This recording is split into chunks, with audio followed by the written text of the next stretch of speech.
Hallo Freunde, herzlich willkommen bei einer neuen Ausgabe von Jobcenter Quatsch. Heute mal etwas anders und zwar in freier Natur, sprich ich bin gerade wieder mal auf dem Spielplatz mit meinen Kindern bei dem herrlichen Herbstwetter und nutze gleich die Gelegenheit. Es gibt auch heute keinen Tonfeil zum Anhören. Ich lese es nur vor, was gelaufen ist gestern, wie ich eine Kundin ins Jobcenter begleitet habe. Einfach aus dem Grund, weil der Tonfall relativ schlecht ist von der Qualität her und ich also doch auch einige Arbeit hatte, das Ganze rauszubekommen, was da konkret gesprochen wurde. Ich habe es allerdings geschafft. So, an die Jobcenter-Mitarbeiter. Ich weiß, dass ihr wieder mal zuschaut und mal wieder Überwachung betreibt, habe ich kein Problem damit. Ihr dürft mich gern überwachen. Wenn er mal zu lästig wird, kriegt er einen Bescheid. Vielleicht stellt ihr euch die Frage im Jobcenter, warum ich diese ganze Aktion mache oder das Ganze mache. Ist ganz einfach. Wenn ich bei euch Kunde sein soll, dann will ich wie ein Kunde behandelt werden. Dann will ich auch wie ein Mensch behandelt werden. Und wenn ich mir von einem Jobcenter-Mitarbeiter Unterstellungen anhören muss,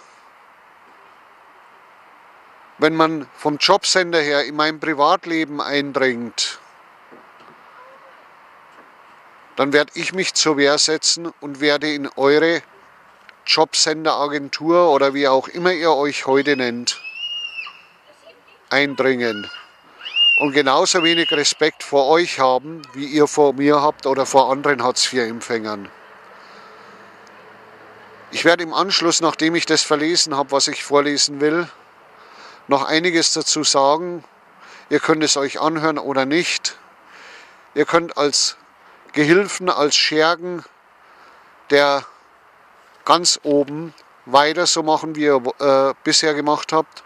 Oder ihr könnt mal vielleicht nachdenken, ob es ein Job wirklich wert ist, dass die Menschlichkeit auf der Strecke bleibt, dass man Menschen zweiter, dritter Klasse schafft, dass man Randgruppen beschimpft, wie es hier eine sehr bekannte Zeitung immer wieder gern macht. Also das könnt ihr euch einmal überlegen und wie gesagt, ich habe nachher noch einiges dazu zu sagen. Okay, jetzt lese ich erstmal das Gespräch vor, was stattfand. Also ich stehe mit der Bekannten von mir im Wartebereich des Jobcenters, als der Jobcenter-Mitarbeiter kommt und die Dame auffordert, mitzukommen. Jobcenter-Mitarbeiter, Frau, ... Namen sage ich hier nicht, kommen Sie bitte. Ich tät heute mal alleine mit Ihnen sprechen. Darauf schaltete ich mich ins Gespräch ein. Nee. Jobcenter-Mitarbeiter, dann findet dieses Gespräch gar nicht statt. Ich? Gut. Jobcenter-Mitarbeiter, ich habe meine Gründe dazu. Bisher hatte sie mit mir sprechen können, aber wenn sie nicht will, ... Ich, sie will mit Ihnen sprechen, aber nicht ohne Zeugen. Jobcenter-Mitarbeiter, dann möchte ich auch Zeugen demnächst dabei haben. Ich, ja gut, ist doch ... fällt er mir ins Wort. Also Jobcenter-Mitarbeiter. Und Ihre Aufnehmerei können Sie sich an den Hut stecken. Ich mache Ihnen eine Strafanzeige, das sage ich Ihnen gleich. Ich, dumm wie ein Mondkalb. Was für Aufnehmerei. Jobcenter-Mitarbeiter, dann gucken Sie mal auf die Internetseite drauf. Ich, was für Internetseite? Jobcenter-Mitarbeiter, vielleicht auch noch von anderen Leuten. Ich, ja bitte. Jobcenter-Mitarbeiter. So, und nun können Sie gehen. Sie kriegen die Eingliederungsvereinbarung dann zugeschickt mit Verwaltungsakt. Ich sehe nicht ein, dass ich mit solchen Leuten reden soll. Ist so. Ich, ja gut. Jobcenter-Mitarbeiter. Na, hätten Sie sich vorher überlegen sollen. Hier wollte ich etwas sagen, wurde aber übertönt. Müssen nicht denken, dass Leute hier drin dumm sind. Ich habe niemanden unterstellt, dass er dumm ist. Jobcenter-Mitarbeiter. Was haben Sie für Recht, mich aufzunehmen? Ich schweige. Er wiederholt. Was haben Sie dafür ein Recht? Ich. Das Recht der Öffentlichkeit? Jobcenter-Mitarbeiter. Das Recht der Öffentlichkeit ist nicht, dass Sie mein Privatleben und meine private Meinung in die Öffentlichkeit zu bringen. Ich. Ist irgendwo Ihr Name erwähnt? Bei irgendwas? Jobcenter-Mitarbeiter. Das ist mir doch egal, aber ich erkenne mich. Ich. Na gut. Jobcenter-Mitarbeiter. Und dafür kriegen Sie eine Strafanzeige. Ich. Na dann tun Sie das. Jobcenter-Mitarbeiter. Na, damit Sie gleich wissen, was los ist. Ich. Ja, gut, kein Problem. Jobcenter-Mitarbeiter an Kundin. Entweder Sie gehen jetzt mit mir da rein oder Sie kriegen es per Eingliederungsvereinbarung zugeschickt. Ich. Ja, dann kriegen wir Sie halt zugeschickt, wenn Sie nicht mit ihr reden wollen, unterzeugen. Jobcenter-Mitarbeiter. Nee, will ich nicht. Kundin. Sie wollten doch sehen, wie ich mich beworben habe. Jobcenter-Mitarbeiter.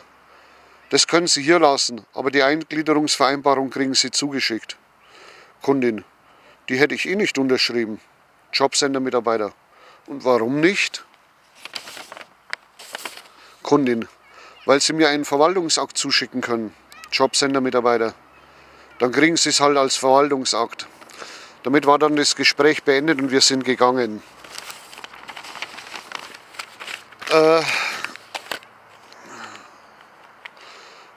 Ich muss ganz ehrlich sagen, ich habe an sich nichts gegen die Jobcenter-Mitarbeiter. Ich denke auch mal, sie wollen den Leuten tatsächlich irgendwo helfen. Nur wurden ihnen wahrscheinlich die verkehrten Instrumente an die Hand gegeben. Weil mit Gängelung, Bevormundung, mit Sanktionieren kann ich keinem helfen. Da treibe ich die Leute höchstens in eine Ecke und das kann nicht funktionieren. Auf der anderen Seite ist es natürlich so, ich kann auch verstehen, dass natürlich einige Jobcenter-Mitarbeiter, weil viele sind ja auch nicht unbedingt die Jüngsten, auch Angst haben, ihren Job zu verlieren. Und wir wissen selber, wie es ist, wenn man Existenzängste hat, dass man dann vieles hinnimmt und mitmacht, was man nicht mitmachen sollte. Wie gesagt, ich habe viel Verständnis, nur wenn es bei mir an die Substanz geht und ich mich genervt fühle oder genervt werde und mir Sachen unterstellt werden, ja, die ich nicht getan habe, beziehungsweise die ich getan habe und hinterfragt werden, so nach dem Motto, hast du es auch wirklich getan, ja, dann geht bei mir der Hut los, ja, weil dann kriege ich echt einen Hals. Und ich habe es nicht nötig, auf einen Mitarbeiter loszugehen mit irgendeiner Waffe, ja, wo ich jetzt auf Neues anspielen möchte, was ich sicher nicht gutheißen kann. Weil ich denke mal, es gibt eine viel schärfere Waffe. Und das Schwert heißt verbal, Worte, Öffentlichkeit. Und eins müssen die Jobcenter-Mitarbeiter halt auch akzeptieren. Merkel und Weise mögen vielleicht eure Arbeitgeber sein, sprich euch feuern können, eure Personalchefs sind sie eigentlich. Ja?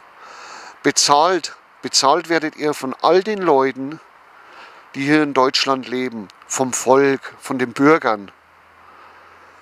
Und da spielt es keine Rolle, ob ein Bürger Sozialhilfe kriegt, ob er Rente kriegt, ob er ein Einkommen hat durch eine Erwerbsarbeit oder ob er Hartz IV kriegt. Auch der Hartz IVler zahlt Steuern. Jedes Mal, wenn er irgendwo was kaufen tut. Ja? Und von den Steuern überall her kriegt ihr euer Gehalt. Das müsst ihr euch einmal überlegen. Und dann überlegt euch einmal, ihr kommt in ein Geschäft rein, wollt was kaufen eigentlich oder eine Auskunft oder eine Hilfestellung, weil er irgendwann mal da was gekauft hat. Und man kommt euch und sagt, du musst diesen Vertrag unterschreiben, du musst das tun, du musst jenes tun. Möchte mal sehen, wie ihr dann reagiert. Und als gutes Letzt noch, ja, das SGB II verstößt gegen die Grundrechte. Und auch das ist zum Teil schon von Bundesverfassungsgericht festgelegt worden in Urteilen. Und trotzdem vollzieht ihr es weiter, trotzdem macht ihr weiter. Im Auftrag derer, die sich daran eine goldene Nase verdienen. Oder aber ihren Machttrieb befriedigen. Ja?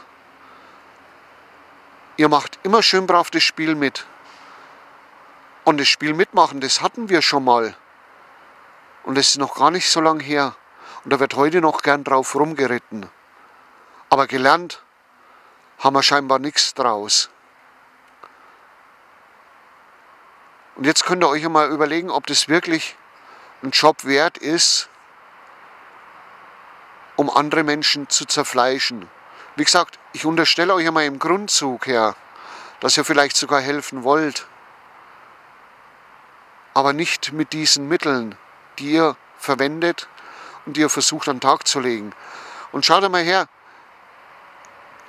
ihr kommt mir mit irgendwelchen Weiterbildungen, Ausbildungen. Erstens, ich habe genügend Ausbildungen. Zweitens, habe ich genügend Weiterbildungen. Drittens, kenne ich meine Kompetenzen, meine Stärken und Schwächen ganz gut. Da brauche ich nicht irgendein Programm von einer von der Leyen, die mir erzählen wollen, wo meine Stärken und Schwächen liegen. Die kenne ich ganz gut, da brauche ich keinen dazu von euch. Und jetzt kommen wir mal zum nächsten. Bei den Schleckerfrauen, ja, ich glaube 16.000 Stück sind arbeitslos geworden. 600 davon machen tatsächlich die Umschulung zur Kinderbetreuerin oder Krankenpflegerin, was weiß ich, jedenfalls da, wo die Ausbildung 3 Jahre dauert, aber nur 2 Jahre bezahlt werden. Da hat die von der Leyen, der Weise, haben laut getönt, wir helfen den Leuten, wir bezahlen das. Und dann stellen sie hinterher fest, wir dürfen ja nur 2 Jahre zahlen von unseren Gesetzen her. Ja, hallo Freunde, denkt doch mal ein bisschen. Ihr seid nicht dumm, nein.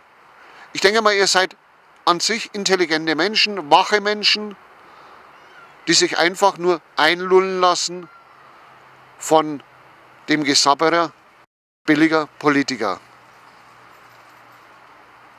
Und ich kann natürlich sagen, ja, ich bin mit dem System an sich auch nicht zufrieden, aber damit sagen und dann das System noch unterstützen, ändert sich nichts.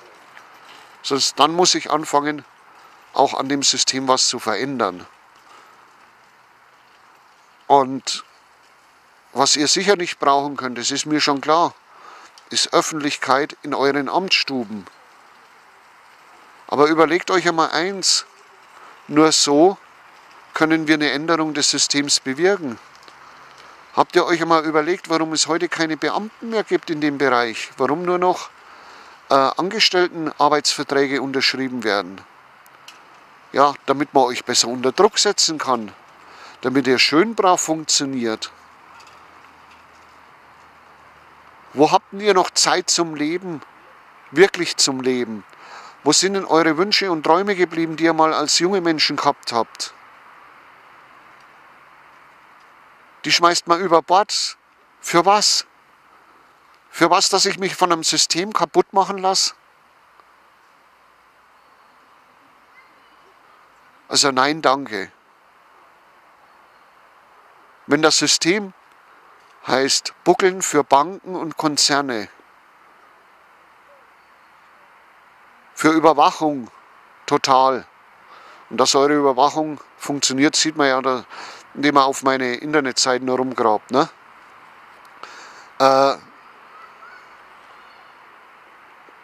Fühlt ihr euch das sicherer? Letztlich, wenn wirklich was passiert, A, kann es kein Mensch verhindern. B, wenn es passiert, dann passiert es sowieso. Wenn du nicht vor Ort bist, hast du Glück gehabt. Wenn du vor Ort bist, Pech gehabt. dann kannst du es aber auch nicht ändern. Da wird auch die beste Überwachung nichts ändern. Sondern die Überwachung wird nur dazu dienen, alle schön brav unter Druck zu halten und unter Druck zu bringen ständig, damit sie für die Banken und Konzerne und für die Machtgeilen sich krumm legen. So, und jetzt könnt ihr das euch einmal überlegen. Und wenn ihr einen Friedensvertrag mit mir wollt, dann könnt ihr euch gern bei mir melden, können wir gern drüber reden. Aber so wie es in der Vergangenheit gelaufen ist, Freunde, wird es nicht mehr laufen. Das kann ich euch versprechen. Okay, bis demnächst, euer Broll.